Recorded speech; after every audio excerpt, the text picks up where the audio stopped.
हाँ फिर अच्छा ठीक तो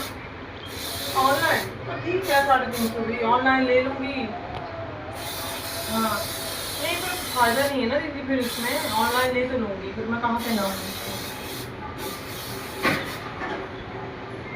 कहाँ पे ना हमारे हाँ बाद में कहाँ पे ना 350 की चीज़ अगर रुपये पैसे दे दी तो अच्छा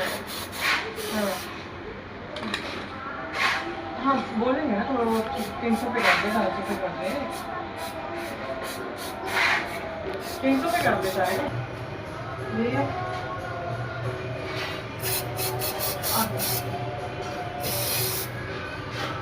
ठीक है